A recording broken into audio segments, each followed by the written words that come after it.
आमदार जयंत पाटील यांच्या वाढदिवसानिमित्त प्रत्येक प्रभागात आरोग्य शिबिराचे आयोजन। मिरज वृत्त। राष्ट्रवादी काँग्रेस पार्टी शरदचंद्र पवार गटाचे महाराष्ट्राचे प्रदेशाध्यक्ष जयंतरावजी पाटील यांच्या वाढदिवसानिमित्त महिला राष्ट्रवादी काँग्रेस पार्टी सांगली शहर जिल्ह्याच्या वतीने प्रत्येक प्रभागामध्ये 2 ते 3 ठिकाणी आरोग्य शिबिर घेण्याचे नियोजन केलेले आहे। सदर शिबिरास आज दिनांक 16 फेब्रुवारी 2024 रोजी प्रभाग क्रमांक 18 जुना धामणी रस्ता, हनुमान नगर, गल्ली नंबर 2, मल्लिकार्जुन मंदिर या ठिकाणी महिला सांगली शहर जिल्ह्याच्या पदाधिकारी सौ स्वाती शिरूर यांच्या संयोजनाने सुरुवात करण्यात आली। या शिबिरासाठी महिला शहर जिल्हाध्यक्षा सौ संगीता हारगे, आरोग्यदूत आयुब भाई बारगीर, अभिजित दादा हारगे, ज्योतिताई आदाटे, स्वाती शिरूर यांच्यासह परिसरातील महिला उपस्थित होत्या।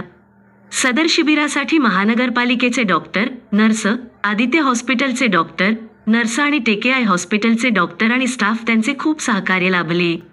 सदरचे शिबिर 1 मार्च पर्यंत सांगली, मिरज आणि कुपवाड शहर महानगरपालिका क्षेत्रामध्ये सुरू राहणार आहे। आपल्या भागातील समस्यांसाठी व प्रभागातील प्रश्न मांडण्याचे आपले हक्काचे एकमेव ठिकाण म्हणजे दर्पणकार न्यूज नेटवर्क। या चॅनेलला लाईक करा, शेअर करा आणि सबस्क्राईब करा। नोटिफिकेशनसाठी बेल बटन दाबायला विसरू नका। आपल्या